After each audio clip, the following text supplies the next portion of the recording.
hands together, y'all. Barry D, Tommy T. We gonna have a good time tonight. Let's go, let's go. It's Old Man Sweat. Old Man Sweats. I'm Barry D. Hey, and this is my buddy over there, Tommy T. And this is our program brought to you by the Believe Network. So Tommy, okay, so I've got these glasses on purpose. I got rose-colored glasses on purpose for March Madness because I think everyone views March Madness through rose-colored glasses. Oh, that's great. And then it goes all kaput, and then it goes kaput, right? Usually.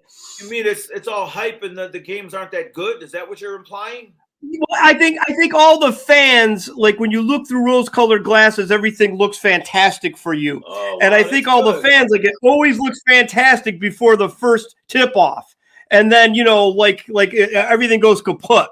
Yeah. So let's get right into March Madness. The first thing let's just talk about some of the upsets that have happened recently. Like, we got the boys from New Jersey. The big one. The big one was not yesterday. Was it yesterday? Yeah, the big one was Fairleigh Dickinson beating Purdue. Now Purdue has the 7-foot guy Edey, right? He's going to win. He's going to win the John Wooden Player of the Year award. He's a great center. He's 7'4". He's very good.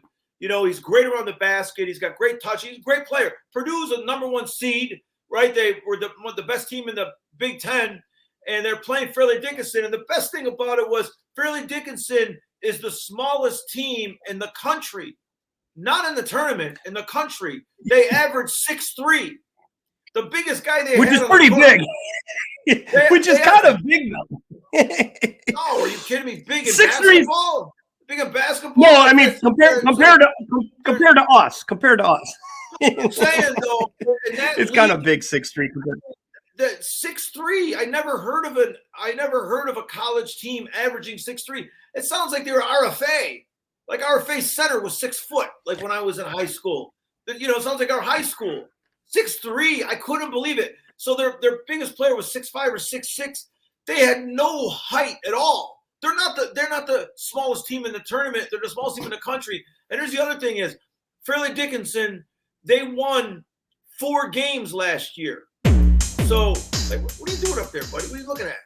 I had to get the game on. I got Princeton on right now. So Princeton in Missouri. They won 4 games last year, so that's the biggest upset. I mean, they beat the number one. It's a 16 seed beat a #1 seed. It happened 5 years ago when University of Maryland at Baltimore County, like UMBC, they beat Virginia. So it's only happened twice, where 16 is beating a 1. It's incredible. And then the other one was when Princeton beat Arizona, which is crazy, right? I mean, Arizona just won the Pac-12 tournament. They beat UCLA in a close game. They're a #2 seed, and Princeton just did the old school. What is it? That backdoor that Princeton backdoor. And their coach was, I guess, the point guard when they beat UCLA in the 90s. They beat UCLA in like 95 or 96. Oh, and right? the point guard's the coach now. Yeah, so Pete Carrillo was the coach when they beat UCLA. Like they were a number 15 seed when they beat UCLA in the 90s. I think 95 or 96. After UCLA won the championship, I think they lost to Princeton the next year. But so now Pete Carrillo's gone, and the point guard from that team is the coach now. So obviously he's going to run a lot of the same principles. It's crazy. And they took Arizona down. I mean, I think both of those were huge upsets, but Fairleigh Dickinson probably was the bigger upset. Oh, the biggest upset ever. Even bigger than when Maryland, Baltimore County, or whatever that school was called, UMBC. That team was really good. That team was excellent from Baltimore. Mm-hmm. They were all local Baltimore kids. They were tall. They were lanky. They were long. That was a good team that beat Virginia. But this Fairleigh Dickinson team, you got to be kidding me. And didn't this year, like 3 or 4 of those guys on FDU come over from St. Thomas Aquinas College in Jersey with the coach? The coach came from St. Thomas Aquinas. The coach started in Clarkson. He started in upstate New York, coaching Division III Clarkson, right, which is a hockey school. Clarkson's a hockey school or something, right? He was coaching basketball, and they said that he would get a van put the whole team in the van. He would drive the van to the other schools up in upstate New York. That was his team. That's how he coached from Clarkson. And then he got the job at Division II St. Thomas Aquinas, right? And then he gets this job. I mean, that coach is like another guy. When you look at him, you're like, how did he ever get involved in basketball? He doesn't even look like anything. No, he I guess his dad was a really good coach. That's what he said. His dad passed away. He was there. But you know what the funny thing about this is, it's really interesting. Like all roads lead to Jersey. It's like the Jersey boys. Like you got Princeton beating Arizona. You got FDU, that's a Jersey school, right? And they beat Arizona. And then you have the St. Thomas Aquinas connection that fed that FDU team. It's like, people don't think of Jersey, I don't think so much when you think of basketball, because it's right next to New York City. Yeah, but they got some ball players. I think all those kids grow up playing in New York. I think that's where all their playground games are, so they're all just going across the river. Just like all those kids that grew up in Baltimore, they got to have some crazy pickup games in Baltimore, because Baltimore and DC, in DC, right? DC has DeMatha High School. I think Baltimore has Dunbar High School. Would put all those guys in. So there's more basketball players that come out of those areas, and they spread all over the country. But the biggest thing with this tournament, though, is when you watch it, like what I've always said: if you're scoring 50 points in a college game, it means you're not any good. And like, don't tell me, oh, they play such tough defense, because they don't play tough defense. The referees don't let them play aggressively. The referees will blow the whistle on any little touch. So they're not really playing tough defense. These kids, these kids that are playing college ball, they just don't have any offensive game. Like, they can't shoot. All these teams have terrible 3-point shooting percentages. I think. And do you think I gotta ask you this, because I always say this and people say, oh, I don't know if that's true. I think it's from how, like, when we were playing basketball as kids, Fran Allison, and we were taught, like, we grew up with Walt Frazier would have, like a training thing, Pete Maravich. We were really taught the basics, just like how a lot of those NBA coaches went over to Europe and taught all those European players the basics. And I always say that when the what's it called? What's that league that, the traveling league these kids go in? It's not AYSO, is it? No, it's the it's the sneaker league. It's the AAU. Yeah, the AAU. Yeah, they're all sponsored by the sneaker companies. Yes, and I think when they go in that, they lose the foundation, even the shooting foundation. I don't think so. I honestly, because if you go into the NBA, everyone can shoot. Like the reason the NBA, they're all scoring 130 points a game is because they say, oh, they don't play any defense in the NBA anymore. There's no defense. Well, yeah, because everybody can shoot from 30 feet. Like, nobody's playing defense from 30 feet from the basket. If you watch the NBA back in the 90s, when I always talk about when Jordan dominated the 90s, nobody could shoot. That Detroit Pistons team, nobody could shoot. Like, Isaiah Thomas and Vinnie Johnson can make a 15-footer, but nobody could shoot from the outside on those teams. Now – in the NBA, everybody's a good shooter. Everybody's an amazing shooter. The other thing is everybody's an amazing ball handler. So all the talent isn't in college. Like that, and that's the biggest thing is, if you're super talented, you're not going to be playing in this tournament for the most part. Like the best player in college basketball. Well, the best player in college ball the last couple of years is that guy in Gonzaga, Drew Timme. He's like 6'10" or whatever, and he's got great fundamentals, right? And he's good around the basket. He's the best player. He's not gonna do nothing in the NBA. He's gonna like the guy with the mustache, right? The mustache guy. Years ago, he's good. He's a good college player. He's a very good college player. He set the record at Gonzaga, but all the great players, they wouldn't even be in college. Like Jason Tatum and Jaylen Brown for 1 year. So like basketball is misjudged nowadays because they try to say that they play good defense in college and they don't play any defense in the pros. That's the biggest mistake. That's the biggest misnomer. They're playing defense in the pros. The problem is every guy that steps on the court can shoot a 25-footer. and they can put the ball on the ground. So it's so hard to play defense in the pros now because you get Damon Lillard or you get Donovan Mitchell or obviously Steph and Clay. You get these guys that get hot. They're going to drain 10 3-pointers in a game no matter what you do, no matter who's guarding him. So, but the college game that we're watching now, like I'm watching this Kansas-Arkansas game, these are two really good teams. Kansas is one of the best teams in the country. They can't shoot. They don't have anybody that can shoot a 3-pointer. Like, they can't make any jump shots, but they're still a good college team. You know, they're fundamentally sound. So let me ask you. So let me ask you then, because everyone talks about the upsets and these upsets that just happened with FDU and Princeton. We were just talking about those. Should we be surprised? Why should we be surprised then when there's not great shooters out there? You know, guys are pretty evenly matched, even if they're not like a great team as far as ranked. You know, they can still beat them. Those upsets are not that big of a deal now. You know, like you said. Like the Princeton game, I think they asked that Princeton coach, or they may have asked another coach that had an upset, a big upset. It might have been Furman or whatever, but they asked one of those coaches about the upset. And I think it was the Princeton coach. He said, he brought up what you just referred to. He brought up the AAU leagues. He said it's different now. He said when we played UCLA, he goes, I'm playing against kids that we only saw in a magazine. Like we didn't know them. They were like, so when we went up against UCLA, we were playing against O'Bannon and Toby Bailey and J.R. Henderson. And we only knew these guys from looking at them in a magazine. He goes, all of these kids are playing either with each other or against each other in AAU. So it's not that big of an upset. You get guys from Furman or from Fairleigh Dickinson that probably cross paths with guys at Duke and Kentucky in high school, and then these travel leagues or the AAU leagues. So these upsets, even though it's 1-16, it's Arizona against, Arizona against Princeton, it looks like a huge thing. It's not as big of a deal because, again, I watched Arizona play the last 2 years. They're a really good team. They got nobody that can make a 3-pointer. That guy Krisa, the point guard from another country, he never makes a 3-pointer. He's supposed to be their big – he stinks.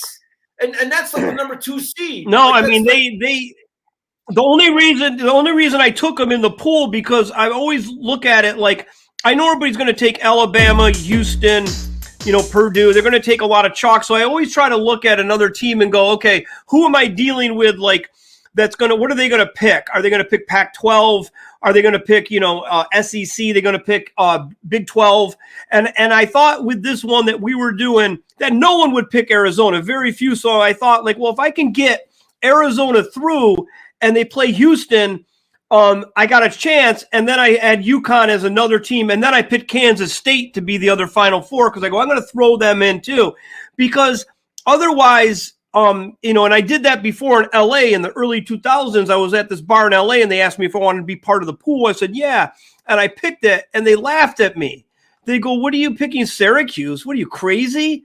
I go, well, what are you going to do? I knew they all would pick, Pac-10 back then. It was Pac-10, right? I mean, they're all going to pick Pac-10. I'm picking Syracuse and they'll pick Kansas. And I'm thinking if Syracuse could make it just on the back of Carmelo Anthony, and I get in that final game, I'll be the only guy with Syracuse.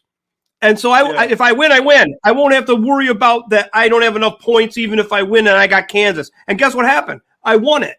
This one was like a big risk. I knew it was. And then when I watched them, they played scared. Is that Kerr guy, is he related to Steve Kerr, the point guard for Arizona? No, his name, well, he's from Europe. He's not even from here. Like he's terrible. He's terrible. He's terrible. Yeah. Like I said, I watched them all year, but one of the reasons why Alabama's going to win it all or be in a Final Four is because everybody on that team can make a 3-pointer. That team can shoot. That's one of the few teams, and they're so crazy long. They're so tall. That guy Brandon Miller, the freshman, the kid that's involved in the shooting, he's not going to get charged, but he was involved in that shooting somehow. He on the periphery. He's the best player in college basketball. He's a freshman. He's 6'9". He's a ball handler. He's a shooter. He does everything. Yeah, they're good. He's not going to be in college next year. So that's what I mean. No. Like the only really good players, the great players in college ball are not going to be in college. The guys that are going to be left over are the guys that can't shoot, the guys that can't really do what this guy Brandon Miller can do. So yeah, I agree with it. So Alabama's got, they can shoot. They're long. They're the best team in the country by far. I knew Purdue. They're always shaky. I knew they were going to lose. And then I watched Purdue all year long, and Purdue doesn't have anybody that plays with that guy Edey. They got all these little guys that can't shoot. And then I was watching the Fairleigh Dickinson game yesterday, and I think Steve Lapis was one of the announcers. And Steve Lapis used to coach Villanova. He followed Raleigh Massimino at Villanova. He's a good announcer. He was saying in the second half of that game, he was saying everyone on Purdue is afraid to shoot. Everyone is choking. He said all these guys don't want to shoot. The reason they don't want to shoot is because they don't have any confidence. They know they're not good shooters because that guy Edey was being triple teamed. So there were so many open shots. Nobody wanted to take it.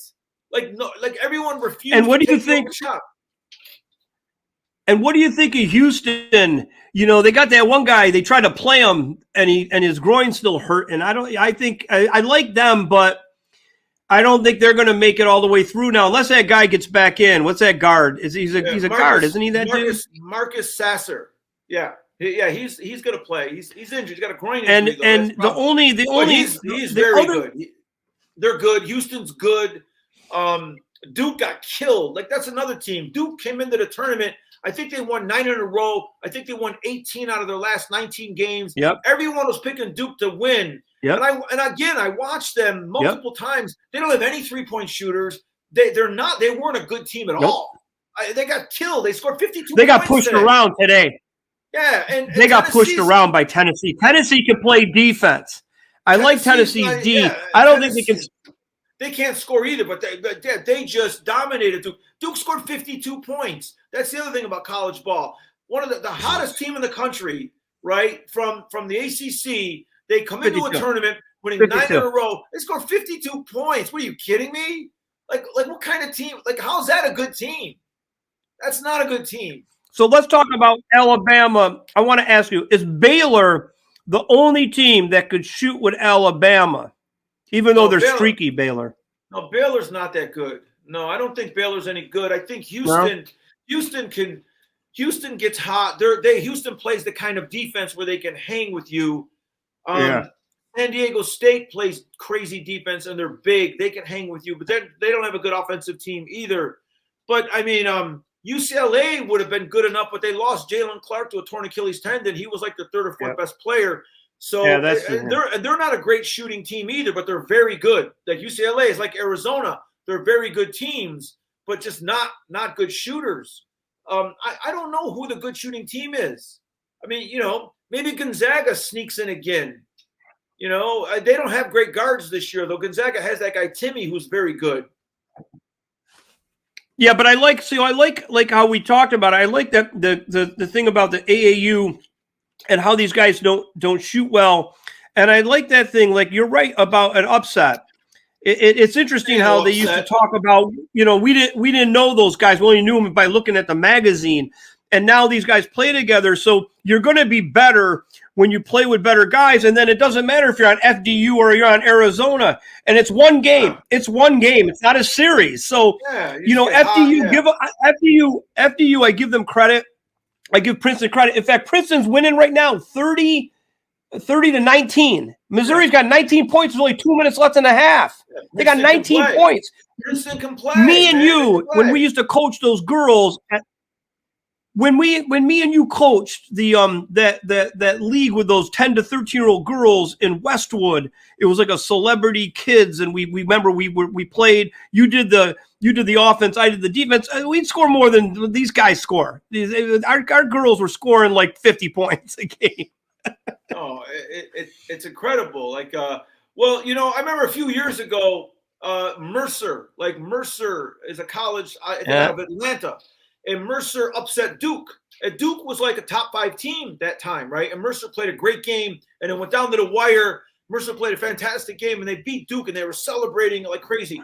And then afterwards, they interviewed Coach K from Duke, and Coach K said, we lost a tough game. He goes, we lost to a team that nobody knows. He said, but you got to remember, Mercer's got players on that team that would be starting in the ACC. He said their point guard would be starting on every team in the ACC. No one knows who they are. He said, we know who they are. He goes, we know those guys.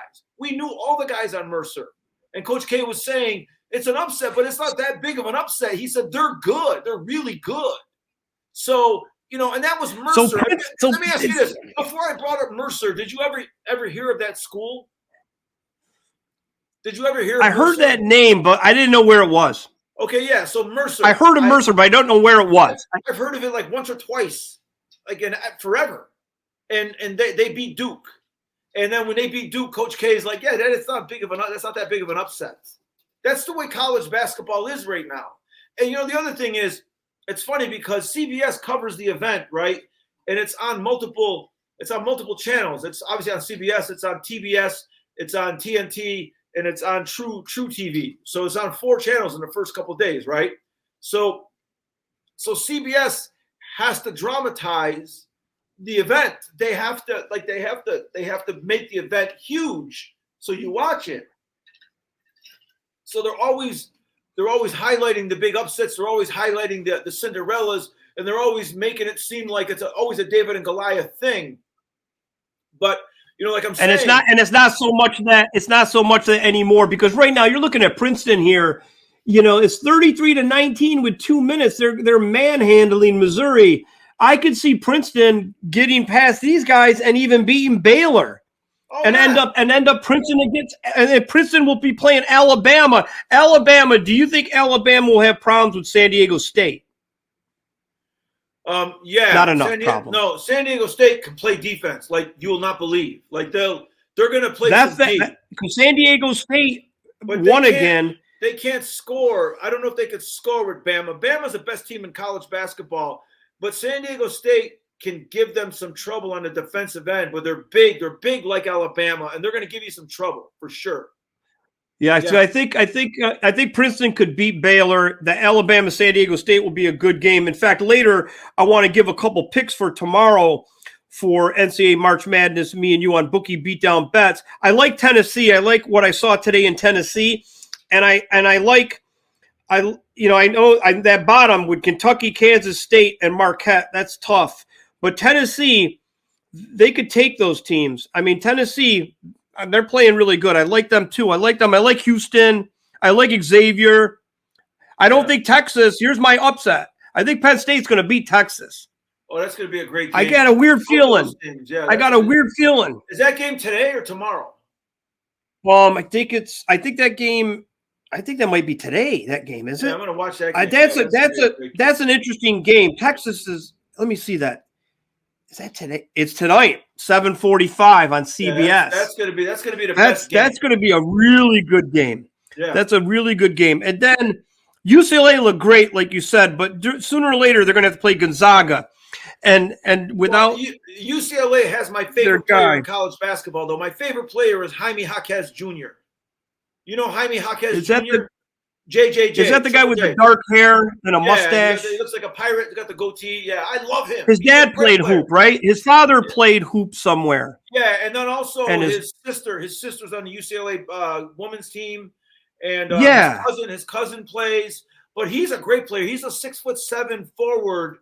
He does everything. I love that kid. He's a great player. They got a good team. He's a perfect UCLA player. Like he's one of those guys that looks like he could have played for John Wooden. You know, he does everything. He does everything well. He's a fundamentally sound player. He's a good shooter, good free throw shooter. He's a great rebounder for his size. He's a good ball handler. I love those guys. UCLA has those guys. UCLA's got a great coach, Mick Cronin. They got him from Cincinnati. He's a ridiculously good coach. Like, he's a great coach. When UCLA first got him, right, I forget who he replaced. Maybe he replaced Steve Alford, I think. When they first got him, he seemed like a poor fit, because UCLA they're like the Lakers. They like an offensive team, and he's a defensive coach. But oh my God, he has done a fantastic job with that UCLA team. Like that's a very good team. Oh, because at Cincinnati, when he coached Cincinnati, they were lockdown D. Oh my goodness, team. Yeah, and they were amazing. UCLA is the same way, and the same thing with Tennessee. Like if you see the Tennessee players interviewed, they all say they play D. they all say Coach Barnes tells us if you don't play any D, you won't play. Like if you don't play D, you won't play. Yeah, it's great. And the other thing I wanted to ask you, because Kansas is winning right now, they look pretty good so far. That game's tightening up though. Arkansas just scored It's 4 or 5 tightening times up, in a row. But if Kansas gets through and UConn ends up playing them, do you think UConn's got a shot against them? Yeah, I think so. I don't know UConn. I haven't watched the Big East much. The Big East has changed. No more Syracuse. Syracuse, Georgetown, St. John's. They're not great. They're not. I mean, Syracuse not in it anymore. But Georgetown and St. John's are not great anymore. But the Big East is still a great conference. They got Marquette now. They got Creighton. I think they got Creighton. They got Providence is still good. So the Big East is still a great conference. UConn is still good. The Big East has a bunch of schools that don't have football teams. Like it's not like Marquette doesn't have a football team, right? Like Providence doesn't have a football team. Georgetown got no football team. St. John's no football team. Creighton no football team. Maybe St. Louis. Is St. Louis in the Big East now? I don't even know. Like the Billikens. I think the Billikens might even be in the Billikens. I don't. Are they? Yeah. You know what? I think they are. I think they might be in the Big East. Yeah. I don't know. Either that or my brother went to Fordham. He was bummed out that Fordham didn't get a bid. Yeah, they're good. They got screwed. They didn't win the tournament. I think VCU won the tournament, right? Yeah. And that's why VCU got in. I mean, Fordham had a really good team. They got beat. But I wanted. We gotta cut it short. Do we have any final sweaty thoughts? No, well, I want to just make some quick bets here. Let's make some quick bets here. Well, there's one thing I gotta ask you this, because this is going to be a funny story, and then we'll do the bets really fast. But I wanted to say this in honor of the March Madness. I had to say this. The other day I was on Instagram and I saw, remember Craig Kilborn, who was the host of the show, the Daily Show, remember? And me and you, when we did Sport Jerks, we went on the show, and he was the guy, right? Yeah. We went on the Daily Show. Yeah. And he posted a picture the other day because he played at Montana State, the Bobcats, and he was a guard, and he played there, and he posted a picture. Good luck. They got beat yesterday, but he was like, good luck, this and this, and I wrote on in a comment. I wrote a sophomore, 6'6" guard out of Hastings High School. Craig Kilborn. And he liked it because he was a big guard. He was 6'6" and he could shoot. How come he never made it? Like, was he too slow? Because he could shoot. It must have been in the 80s when he played, right? So I don't know. He must have played. Yeah. By the time we crossed paths with him, it was in the 90s, right? It was the late 90s, right? Yeah. I don't know. I don't know what it was, but he was a very good college player. He was an excellent college player. Whatever happened to him? Is he doing shows still? Or like he was on the Daily Show. Yeah, no, he left the Daily Show and then he just does like all these other little things here and there. He just seems like he's enjoying life. Like, I actually think I don't even know if he lives in LA anymore or New York. I think he moved back to where he's from, which is like Minnesota, Wisconsin area. Like, he's from around over there. But he's having fun. It seems like the guy. No, I know, but it seems like he has fun. He's always joyful and funny, and he posts funny things, and seems like. But he was funny. He had one of my favorite lines when he was at ESPN Sports Center anchor. He said they were doing highlights, and Charles Smith was on the Knicks. Charles Smith was a 6'10" forward. He's a very good player, but they were doing highlights, and he said, and they were doing preseason highlights of the Knicks, and he says, we got some preseason footage of the New York Knicks. He goes, we got Charles Smith, his time of the year, implying that Charles Smith was only good in preseason. Charles Smith, his time of the year. No, but he was a funny guy, and it was good going on that show. But I knew a little bit about his basketball then, but I guess he was a pretty good ball player. And God, I saw the picture of him. He was like hitting some long baseline jumper. Guy was tall. Yeah, he was a 6'6" guard. Yeah, no, he could shoot. And he could shoot, but it was funny. I'm sure he's glued to the TV watching all these games. He's probably bummed out that Montana State bowed out quickly. But, so I want to do this. I want to look. So look, okay, so here, I'm going to give you a couple games. I already know who I like. This is March Madness tomorrow, Sunday, March 19th. All right, Pitt and Xavier. Xavier's -5. Oh, I like Pitt. Pitt plus the points. Pitt's going to win outright. You like Pitt? You like Pitt plus the points? It's a tough team. All right, I like Xavier. Yeah, I like Xavier in that game. UConn against St. Mary's. UConn's -3.5. Oh, I hate St. Mary's. I watched them like 10 times this year. They're awful. I hate St. Mary's. They're going to get killed. UConn's going to kill them. UConn's going to kill them. That game's from Australia. They're no good. They can't. Yeah, they're done. That team can't even dribble. Yeah. That UConn's going to take them. That game is at TNT at 6:10, and then the other game I wanted to ask you about is TCU's playing Gonzaga. The nightcap is at 9:40 on TBS. Gonzaga's -4.5. I like Gonzaga. Nah, I like TCU plus the points. I'm not a Gonzaga guy. You like TCU, huh? Nah, I never take Gonzaga. They have bad guard play. They got those two good forwards, Strother and that other guy with Timmy. And Timmy's good, but TCU, no, TCU. TCU's got Jamie You like Dixon. TCU plus the points. All right, and one more game. Coach, I like Jamie Dixon. He's another coach. He's all about defense. He used to coach at Pitt. He's a great coach. Yeah. So you like Pitt? You like Pitt plus the points against Xavier because you like that Pitt team anyway. You like UConn, like me. I like UConn, and then you like TCU. I like Gonzaga. But then here's the last one, and I'm going to take this as an upset again. Fairleigh Dickinson is playing FAU, and FAU is giving Fairleigh Dickinson 14.5. Well, FAU just beat someone yesterday. Well, they beat Memphis. Yeah. Memphis is good. Yeah, they beat Memphis. No, they beat Memphis is really good.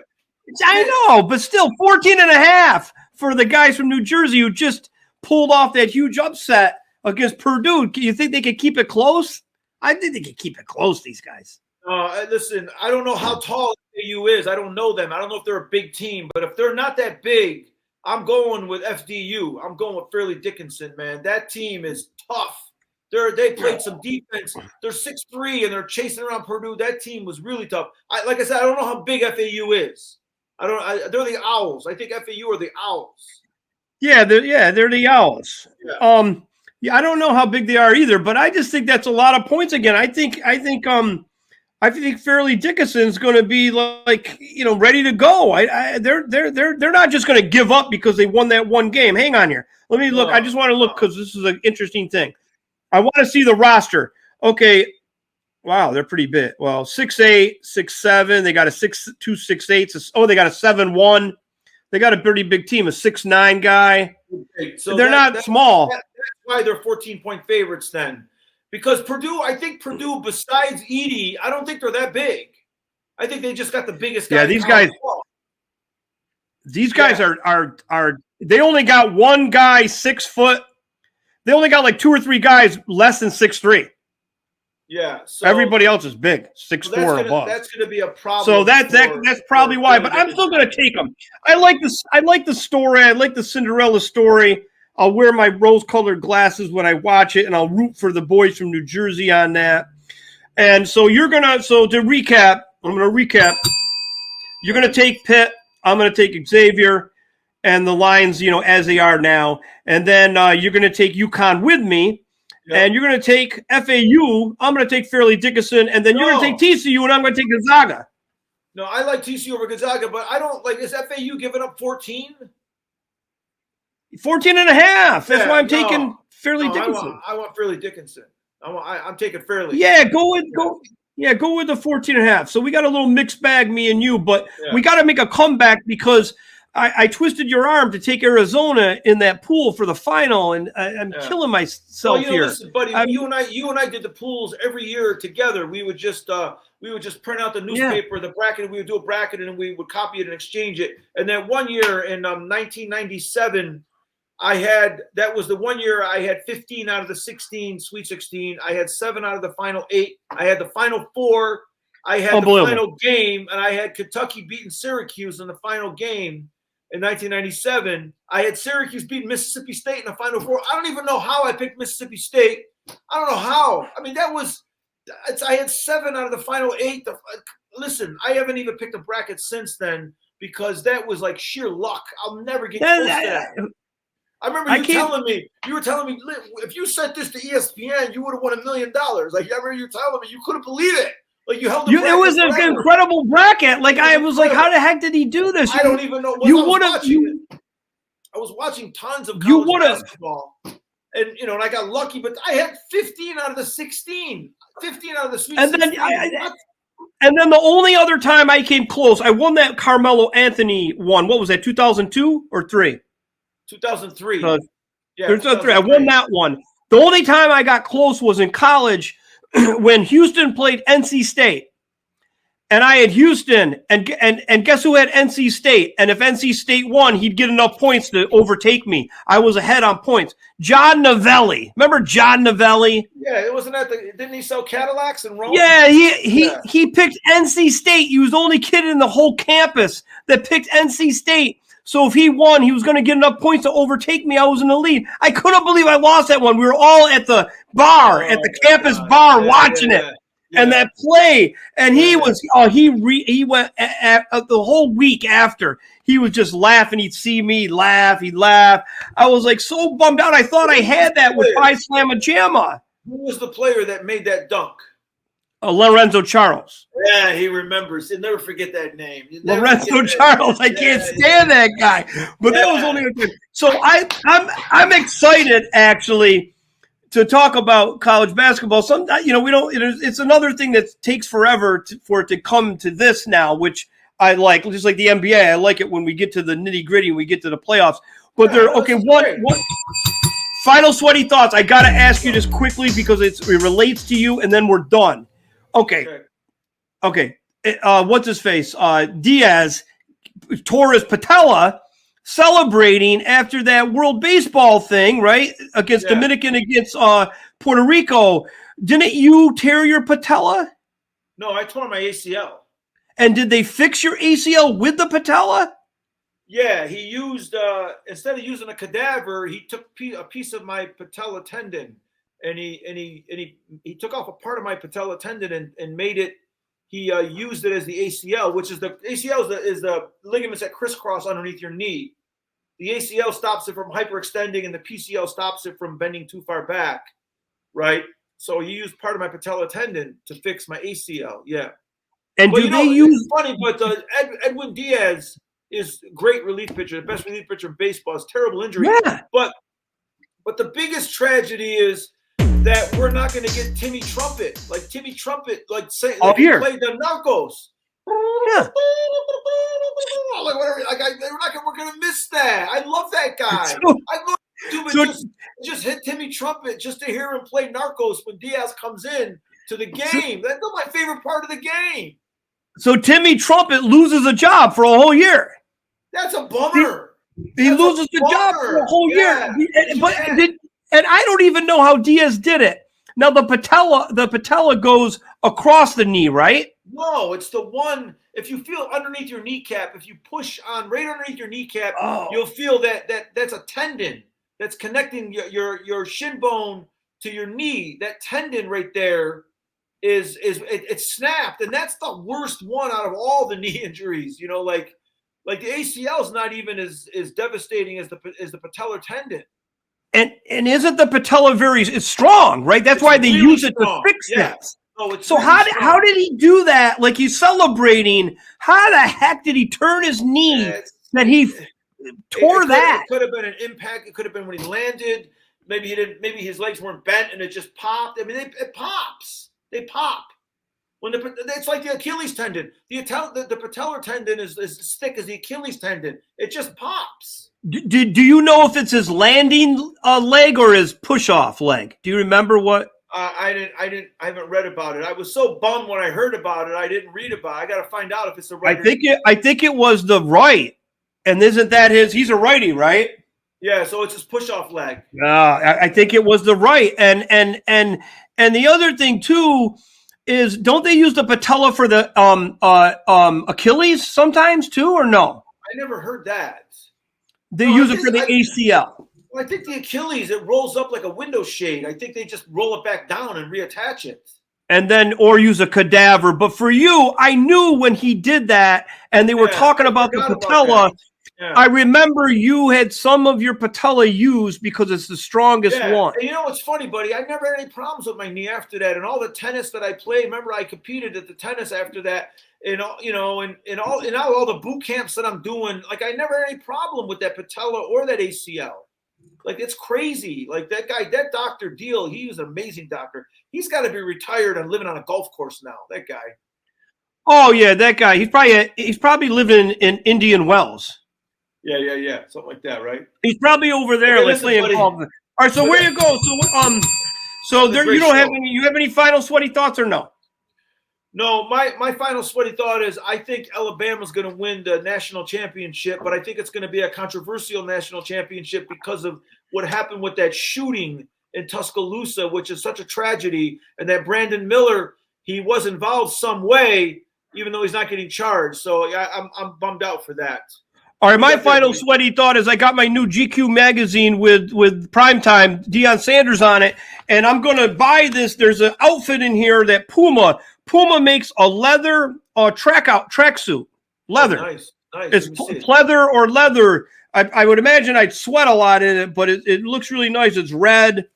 It's where is it? There it is there. It's leather. Oh, and I'm going to try it just because why not? You know what I mean? And I got to read this article with Deion's. Look at Deion Sanders, how good he looks. Oh, yeah, he looks great. He's going to need that fur coat in Colorado. He doesn't know. You know what he doesn't know? Remember in the city, they would say the hawk is out. Yeah. The hawk is out. The hawk is out. Okay, Barry D, Tommy D, Old Men in Sweats. Thank you for listening and watching. Go follow us on Instagram and YouTube, etc. All the great platforms. Go to your favorite podcast platform and listen to our podcast, and go to YouTube and watch us, because watching us is the secret sauce. All right, buddy. Good job, buddy. All right, Tommy. Good. All right, man. Take care. We'll talk to you later. Woo! March Madness, baby. Woo!